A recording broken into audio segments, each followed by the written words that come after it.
Salut YouTube, on se retrouve aujourd'hui pour une nouvelle vidéo qui va être le classique book haul de tous mes achats réalisés dans le courant du mois de mars. Un mois assez similaire au mois de février, peut-être un petit peu plus de graphique, mais pour moi, je trouve qu'on est sur quelque chose d'assez raisonnable. Alors j'espère continuer sur cette lignée les mois prochains, voire essayer de diminuer un petit peu les achats, nous verrons bien.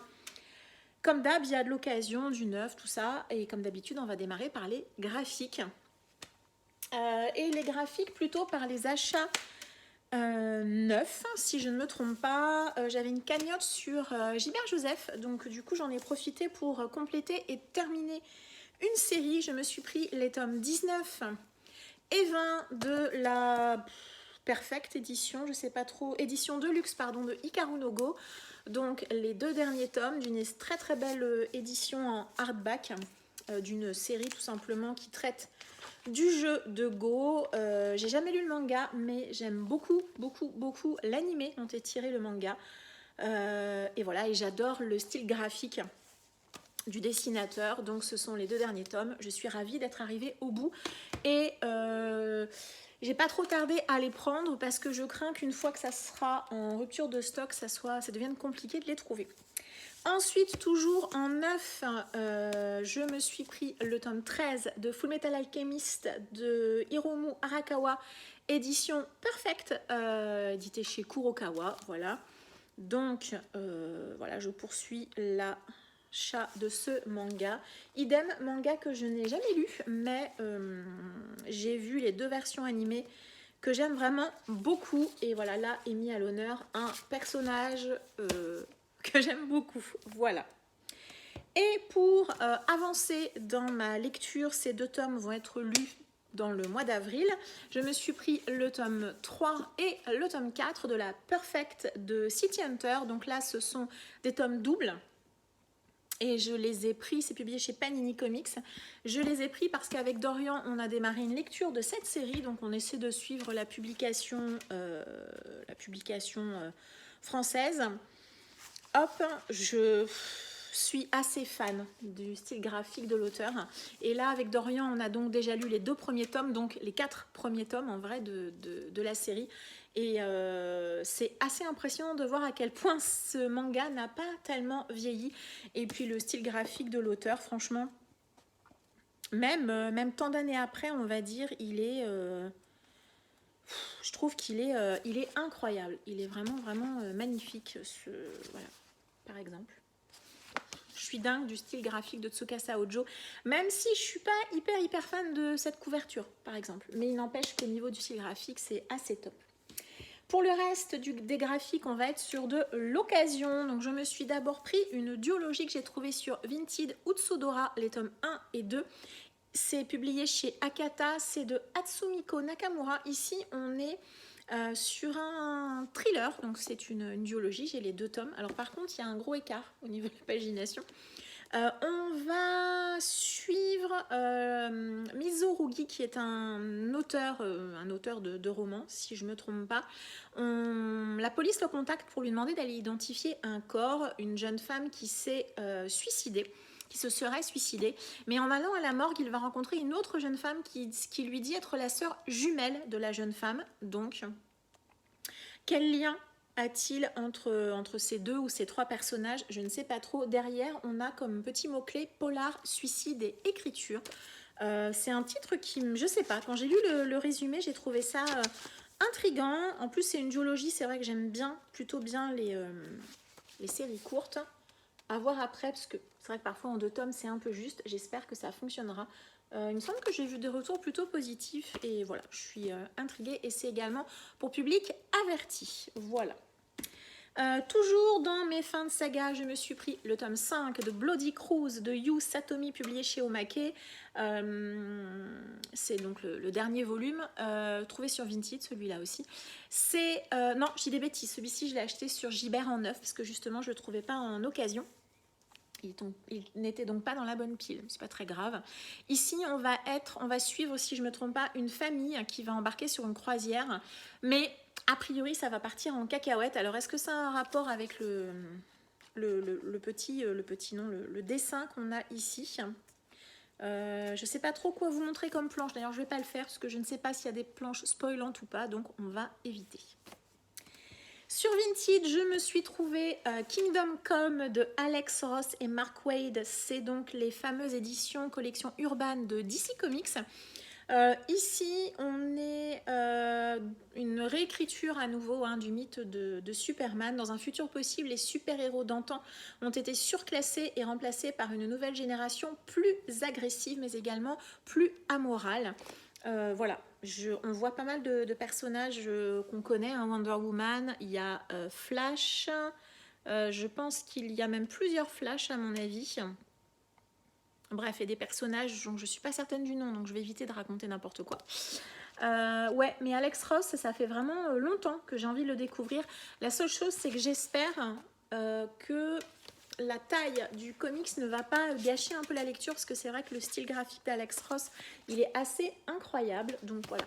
Mais je suis très contente déjà de voir toutes ces rééditions publiées chez DC dans cette petite collection.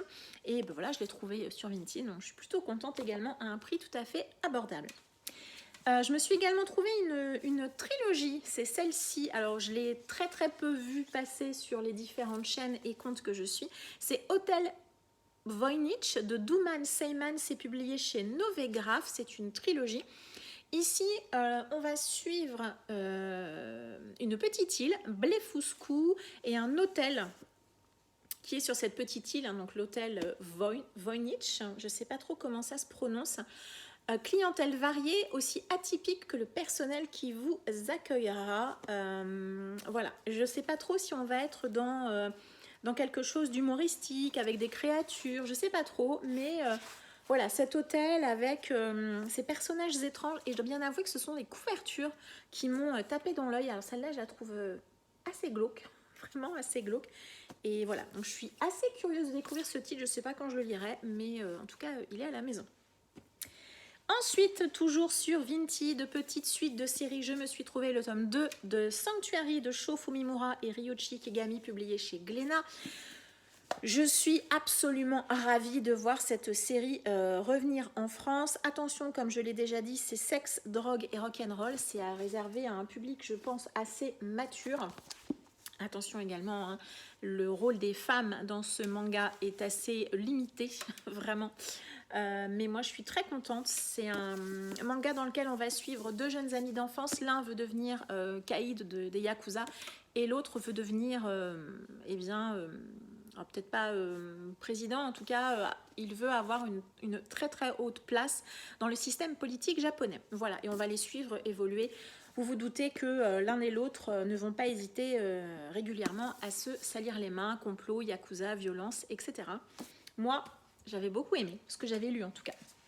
J'ai trouvé celui-là aussi chez Gibert en neuf, une fin de saga Eden, le tome 9 de Hiroki Endo. C'est publié chez Panini. C'est je crois qu'il y a 2 tomes à l'intérieur, énorme briquette. Ici, c'est un titre de science-fiction dans lequel, tout au début, un virus se répand sur toute la Terre et on va suivre un groupe de personnages qui vit un peu isolé, si je ne me trompe pas, sur une petite île. On a à chaque fois des chouettes petits marque-pages. Alors, ça a l'air de rien, mais c'est vrai que c'est... un petit détail, une petite attention plutôt sympathique. Voilà, hop. Je trouve qu'au niveau du style graphique, ça se rapproche plutôt que ça ressemble. Ça se rapproche du Akira de Otomo en tout cas. Et voilà, je suis très contente de l'avoir à la maison. C'est également un titre bien que j'avais envie d'avoir depuis longtemps. Je suis vraiment ravie de voir ces rééditions. Alors, je sais que ça ne plaît pas forcément à tout le monde, mais moi, je suis plutôt contente de ça. Ça me permet de me procurer des séries que j'ai pas pu avoir lors de leur première publication. Et ensuite, on va terminer par un graphique c'est une contrepartie Ulule que j'ai reçue. Alors attention, la couve, elle est un peu trash. C'est Colder de Paul Tobin et Juan Ferreira. C'est publié chez Comics Initiative. Alors on va pas se mentir, c'est la couve qui m'avait tapé dans l'œil. Honnêtement, c'est une sacrée briquette. Ici, on va suivre un personnage qui s'appelle Declan. Il aurait le don de guérir les fous, mais à chaque fois qu'il utilise cette capacité, son corps refroidit un peu plus. Son utilisation aurait également attiré un prédateur démoniaque qui le poursuit. Voilà, on a eu toujours des petites choses sympathiques, marque-page, illustration, voilà, on a vraiment un titre, là on est dans du comics, un titre. Au niveau du dessin, c'est assez classique, je vais pas aller très loin parce que j'ai pas forcément envie de me spoiler. Mais ouais, on est vraiment, je trouve que les planches sont vraiment très jolies. Et je suis vraiment ravie de l'avoir reçu. Alors je ne me rappelle plus du tout quand j'avais participé, puisque vous savez que je participe quand même très régulièrement à des Ulule. Et voilà, celui-ci, le résumé m'avait plutôt plu. La couve, elle est assez trash quand même. On va ensuite passer à mes achats en kiosque. Je ne fais qu'une seule collection, c'est la collection des Agatha Christie, donc je vais aller très vite parce que je n'ai pas lu les 3 que je vais vous présenter. Donc ce mois-ci, je me suis prise Un meurtre sera commis le. Celui-ci, c'est un Miss Marple. Le Noël d'Hercule Poirot, donc celui-ci, c'est un Hercule Poirot, hein, sans surprise.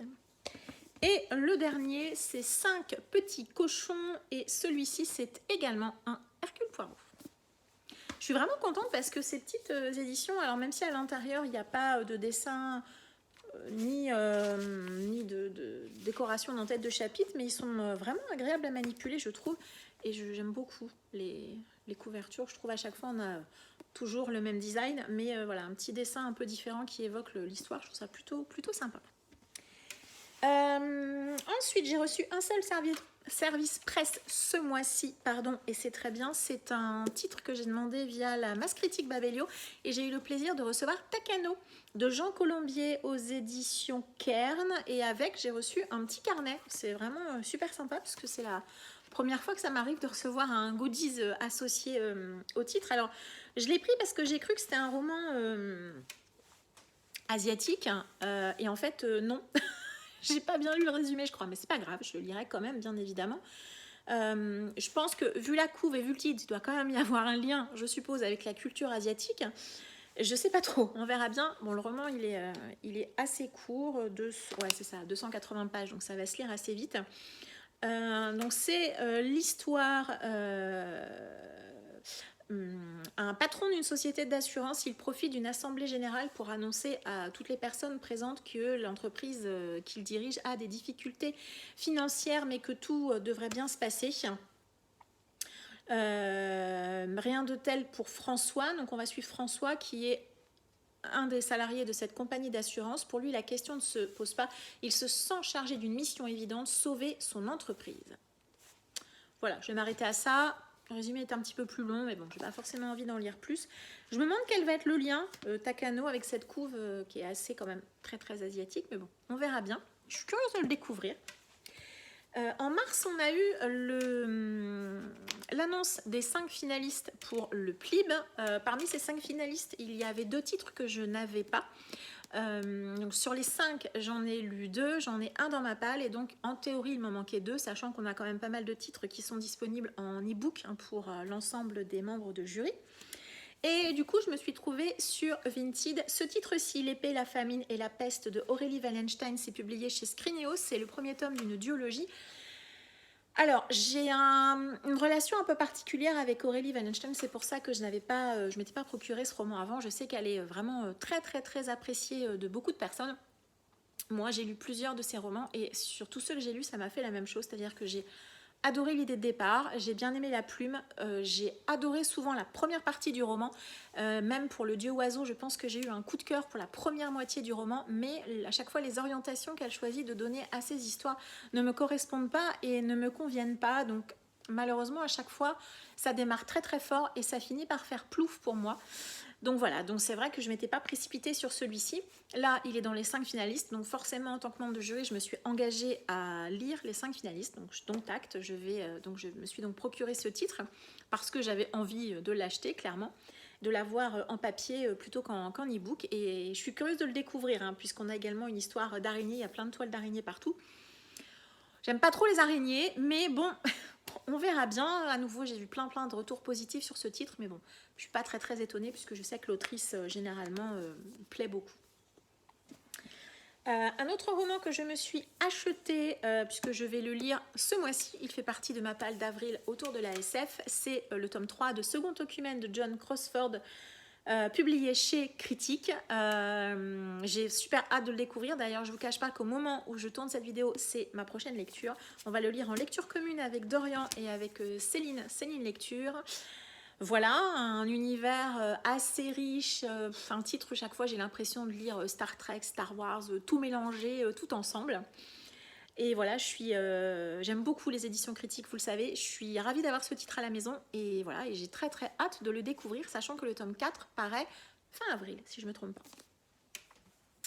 J'ai également reçu une autre contrepartie Ulule, un roman, cette fois-ci, Le meneur des morts de Alicia Alvarez. C'est de l'auto-édition.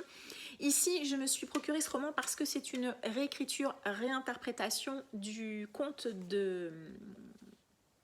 Le charmeur d'Amelin. Mince, je ne retrouve plus le titre. Oh, le conte d'Amelin. Vous connaissez sûrement ce conte avec ce charmeur. Une ville est envahie par les rats et ce charmeur va arriver dans cette ville et va donc proposer un accord au maire de la ville en disant « Moi, je veux bien vous débarrasser des rats, mais en contrepartie, je veux de l'argent, beaucoup d'argent. » C'est un conte que j'adore. Et ici, voilà, quand j'ai vu que c'était une réécriture du violoniste de Hamelin, voilà, j'ai fini par trouver le titre. Et ben voilà, j'ai sauté sur l'occasion. Je pense que c'est un de mes contes préférés. Franchement, si je dois n'en choisir qu'un, ça sera celui-ci. Le roman est assez court. Il n'y a pas d'illustration spécifique, voilà. Mais je suis vraiment très très contente de voir le violoniste de Hamelin réinterprété ici sur d'un côté assez dark, je crois. Je suis très contente en tout cas.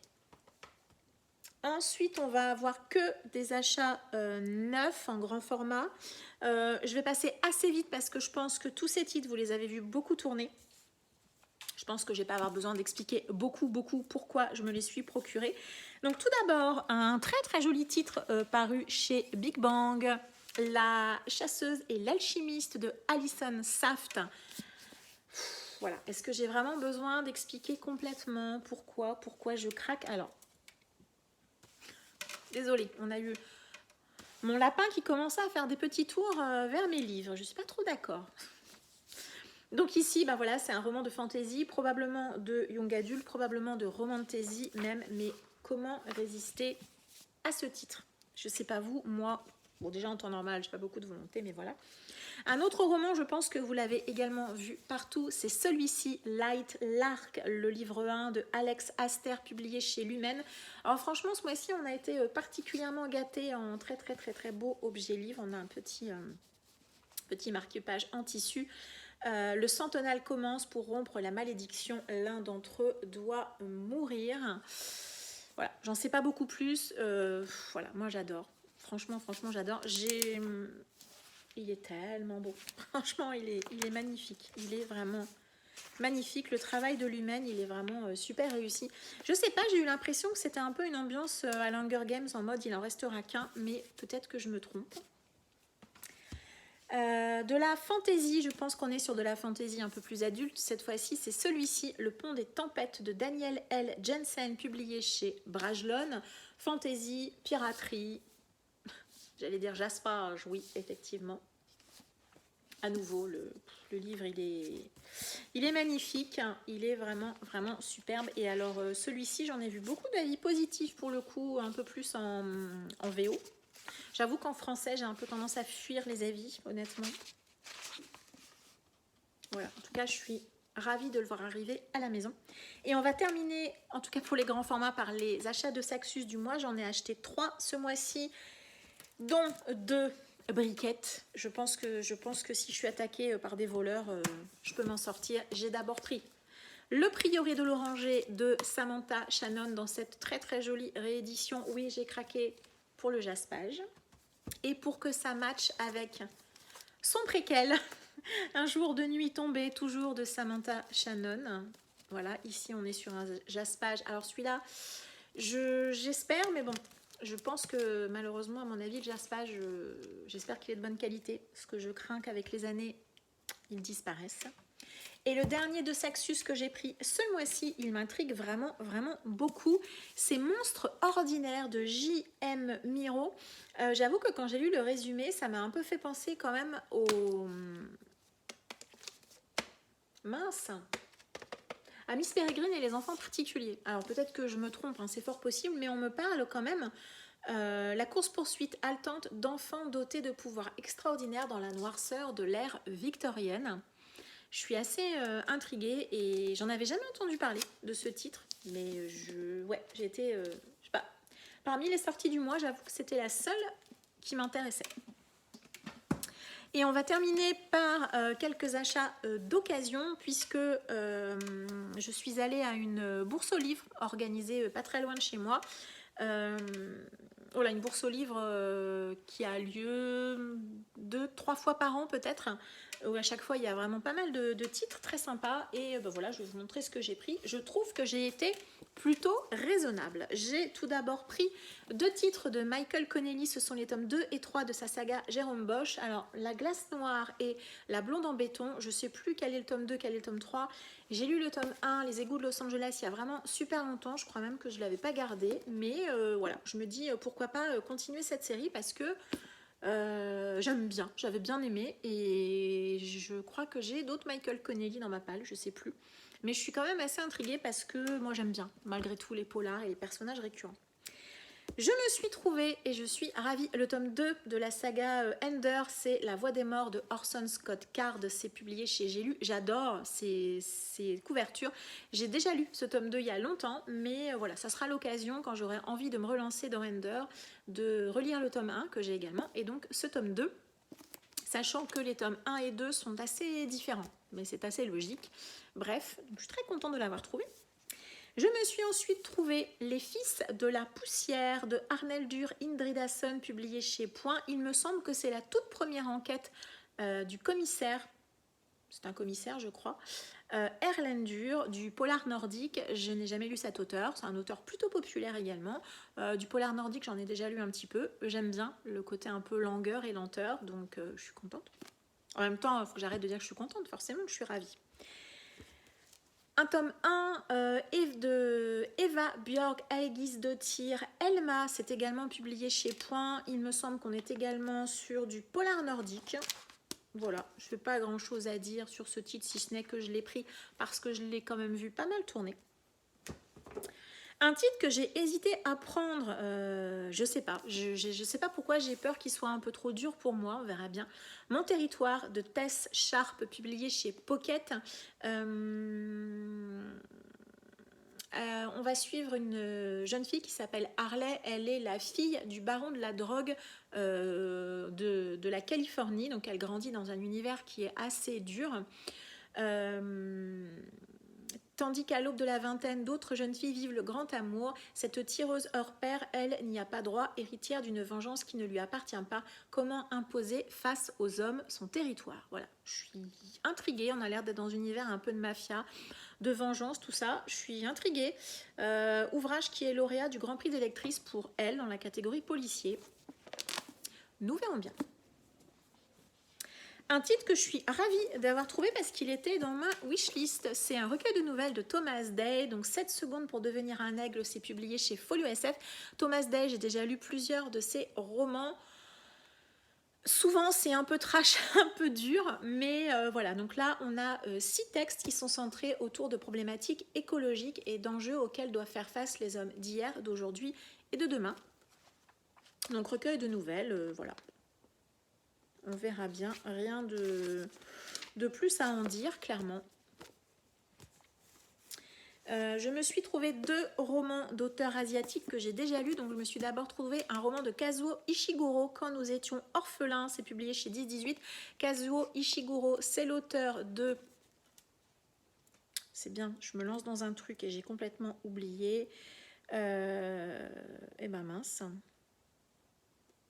Je ne sais plus, donc entre autres Les Vestiges du jour, mais Les Vestiges du jour, je ne l'ai pas lu, mais bon, c'est pas grave.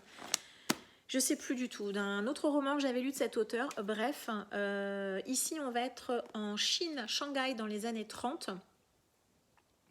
Le chaos règne, le monde court vers la guerre et il n'est pas très prudent pour un Britannique de s'aventurer hors des limites de la concession internationale. C'est dans ce décor brisé que l'auteur lâche Christopher Banks, héros de son nouveau roman détective anglais très en vue, plongé dans le maelstrom des jeux d'influence entre les Occidentaux et les orientaux. De toute façon, vous savez très bien que moi j'ai beaucoup de mal à résister à des auteurs japonais, donc top. Et un roman, je suis restée dans la Chine, hein, puisque j'ai trouvé Cité de la poussière rouge de Qiu Xiaolong. C'est publié chez Liana Levy Piccolo, une maison d'édition que je ne connais pas du tout. Donc ici, on va être dans, donc à nouveau à Shanghai, hein, c'est pas fait exprès. Ce sont des textes, des nouvelles, pourrait-on dire, que l'auteur a écrit et publié. Alors certaines ont été publiées dans le journal Le Monde pendant l'été 2008, bref. Mais en tout cas, ce sont des nouvelles, des textes qu'il a écrits de 1949 pendant de longues années. Et donc, il va nous parler de l'évolution de la Chine. Donc, je crois que c'est ça. La première, c'est 1949. Et la dernière, c'est, là, j'ai 2001, 2003. Donc, c'est ça, début des années 2000. On va jusque 2005. Donc, c'est tout un tas de nouvelles, de textes. Certains ont été publiés, pas d'autres, où il va raconter l'évolution de la Chine, de son point de vue. Et je trouve ça assez intéressant. Voilà. Et on va terminer ce book haul par un roman que j'ai aussi également trouvé dans cette bourse aux livres. C'est, alors comment ça se prononce, Ginjo, de Sarah Cohen-Scally. C'est publié chez Goldstream dans leur collection Électrogène. Ici, c'est à nouveau de la science-fiction. On nous dit derrière un questionnement profond sur la part d'humanité de chaque être vivant. Le mur, un mur qui sépare la cité bleue de la cité blanche. Jade vit du côté bleu, là où le travail manque, là où la vie est rude, là où ses ancêtres ont un jour décidé de se déconnecter pour échapper à l'œil inquisiteur du net. Elle doit ainsi se soumettre aux lois imposées par la cité blanche. Voilà.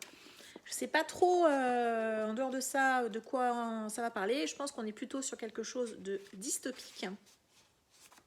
Je suis ravie de m'être trouvé ce titre. J'ai déjà lu d'autres romans de Sarah Cohen-Scally, notamment Max. Et puis je crois qu'elle a écrit un autre roman pour Électrogène que j'avais lu aussi. Ah oui, j'avais lu Phobie, c'est celui-là. Qui était vraiment pas mal. Qui était vraiment pas mal également. Je ne l'ai pas gardé parce que je ne le relirai pas.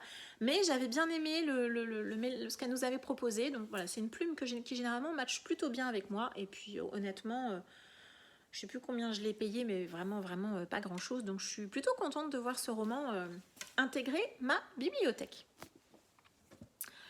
Et voilà, ce book haul est maintenant terminé. On est déjà arrivé au bout. Je suis ravie. J'espère que je vais continuer à être raisonnable, on va dire ça comme ça, sur les mois qui viennent. Ouais, voilà, j'espère, parce que je suis vraiment très contente des romans que je viens de vous présenter.